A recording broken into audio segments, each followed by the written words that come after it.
Hello everyone, welcome back to this another video on QGIS. Today we are going to learn how can you transform your data using QGIS. For this tutorial, we are going to use the Muse River dataset, which is one of the famous dataset that is available in R. So when you type Muse River dataset, you'll get the link for this dataset. To download the dataset, I'm using RStudio. First of all, you need to open your RStudio. Then you need to install the SP package by using install.package function. Then you simply import the library. Then so library import is successful. Then let me use the Muse dataset, and once you run this data Muse, so you'll get this type of environment. So here the name of their series Muse, it has 155 observation and 14 variables. If you want to explore this dataset mode, just use view function, then you will get this type of view. In this dataset, you can see that there is longitude, latitude, the level of cadmium in the river sample, copper, concentration of lead, zinc, and the elevation where the sample were taken, and distance, and all lot of data has been given here. To export this data in your local machine, just use this code. So here write dot table. So name of the dataset is Muse, and the file, this is the path where you are going to save your data, and the dot xls is a file format, and you are separating the data by this comma. Once you do that, you can import your dataset in QGIS like this. I have already imported this dataset, and I have already converted this CSV into a shapefile. You can see from here. So here you can see that name is Muse. This is the path. This is a shapefile, because it has a sidecar files .dbf, CPG, QIX, and all. And you can see the storage is EC3 shapefile. So from this also you can know that this is a shapefile. Sorry. So now let us open the attribute table. So this is the attribute table here. You can see the same variable we saw in R. We can see that in our attribute table. If you want to do any further analysis, you should be able to track that whether this data is normal or not. To test the normality of this data, we are going to use histogram. For the histogram, I am going to use R. So if you don't know, you can integrate the R and write a script in R, and that will be displayed in the QGIS. First, you need to go to plugin, manage and install plugin. Tool is this processing R provider. So you have to go to all and write processing R provider. So you should select this and install this. Once you do that, just go to setting, check the options. Inside the provider, there should be R. If the R is not available here, you should try to reinstall the plugin, or maybe check if your R is properly installed or not. So here you can see that the package repository is by default the R folder. So sometime if your R is not connected to the path, this folder might not appear. So you should make sure that this folder is where your R is. So to set that, just click in these three dots, go to your C drive, then programming files, just search for R. Okay, so this is the R folder. Just select the folder, and the path will appear here. So for now, this is a Muse River dataset. Let me load some satellite imageries. I'm going to use Google Satellite here. These are the sample points. Inside the R, I have already written some code. So here I'm going to use the histogram. So in parameter, I'm choosing the parameter zinc, and the number of pins. Here are two wells.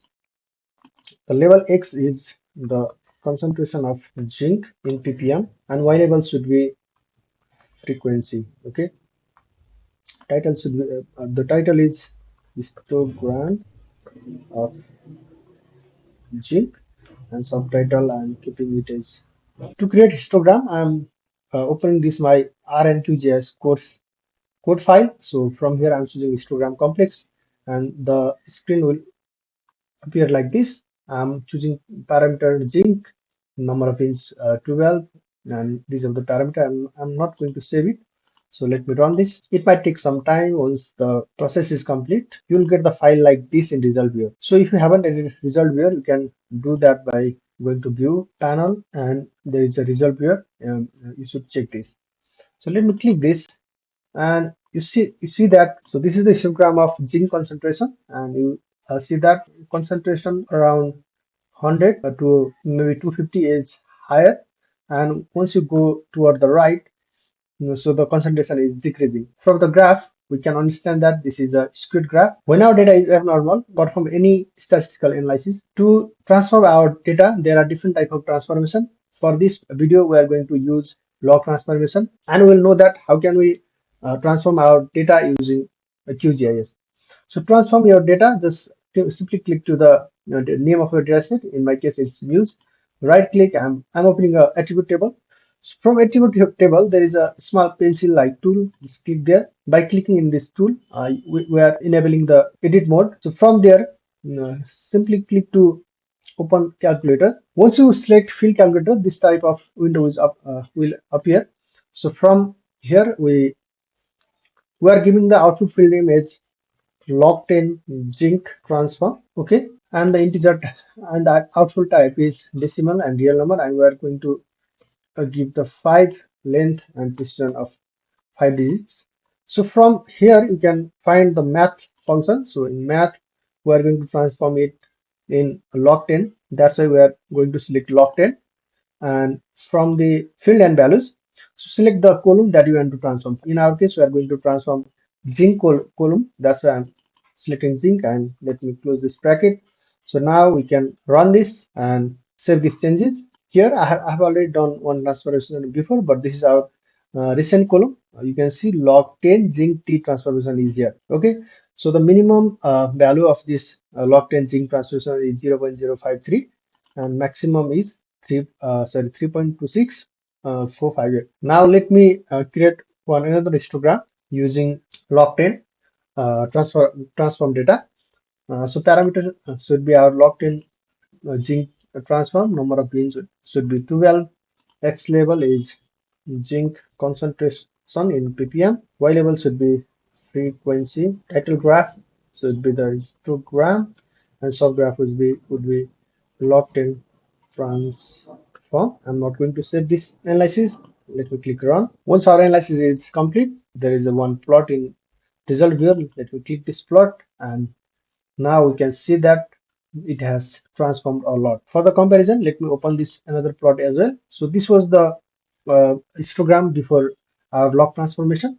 You can see that the mean and median is more deviated toward left, and here you can see that that data has transformed. Okay, let's try another visualization using the q-qplot. In q-qplot, we are going to display both the transform and non-transform data. First of all, let's try with non-transform zinc data, that is raw data. Here it should be zinc concentration in ppm.